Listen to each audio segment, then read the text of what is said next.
Things locals hate about living in Boyne City. Hi, I'm Geno D'Angelo, a local Northern Michigan real estate expert, and I specialize in helping people relocate to Boyne City and all of Northern Michigan. Before you are a local, it's helpful to live like a local. If you're local like I am, then you know all of the nuances of the area that someone from out of town just may not know. Now let's get into things locals hate about living in Boyne City. Let's talk about parking difficulties.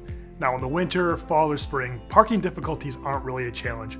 But in the summer, when so many people flock to Boyne City and Northern Michigan alike, parking can be difficult. There are only so many parking spots available to accommodate the influx of people that come to Boyne City in the summertime. Locals find it frustrating because they often have to circle the block a couple of times and wait for somebody to leave before they are able to park their car and get on with their day. Now, while many locals find this a negative, I think the lack of parking or the shortage of parking for the amount of people that come into Boyne City is actually a positive indication, and here's why. Whether it's the Saturday morning farmers market in Boyne City, the parades or festivals that are held every single year, people flock to downtown Boyne City to experience all that Boyne City has to offer. Oftentimes, I tell my client, would you rather live someplace where nobody wants to go, or would you rather live someplace that everybody wants to go? With all of these activities, there is always something to do in Boyne City. In addition to parking, another thing locals hate about living in Boyne City is the noise pollution. In the winter, that's not so much of an issue, but as we get closer to summer and the same people that take your parking spots come up here to visit, there is more noise pollution in the summer than there is in other times of the year, and this causes a lot of frustration to locals. Now, with Boyne City being as big as it is, unless you live right downtown, this really isn't going to be much of an issue for you. Now, if you're somebody that likes the hustle and bustle, but also likes to take life at a slower pace, you're going to love Boyne City because you get the best of both worlds. You get the excitement of summer, but then you get the quietness of fall, winter, and spring. Another thing locals hate about Boyne City is the high cost of living.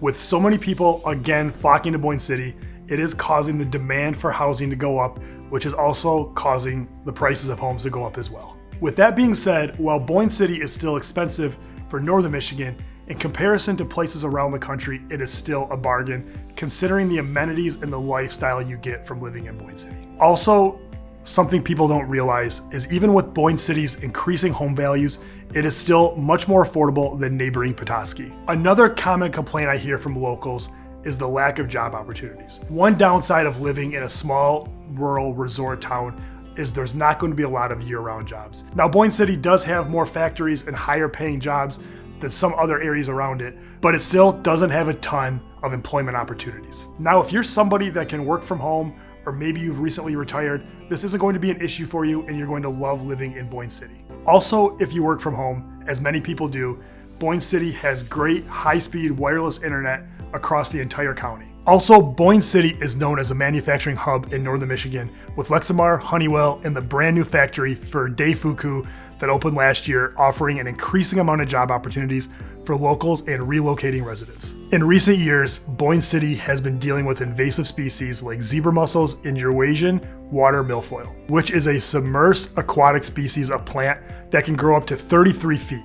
These species can have both a negative impact on the local environment, as well as being a frustrating thing to deal with for local residents. Luckily, Boyne City has been taking these threats very seriously, and they have taken efforts to limit the effect on local residents. While no matter where you live, there are always things you're not going to love, but I promise you the lifestyle in Boyne City has more positive than negative. If after watching this video, you would like to learn more about living in Boyne City or anywhere in Northern Michigan, please reach out to me directly at 231-487-6141. And if you currently live in Boyne City, please drop a comment about the things you love or hate about living there. If you have found any value of this video, please hit the like button. And for more videos like this and all things Northern Michigan real estate related, please subscribe to my channel.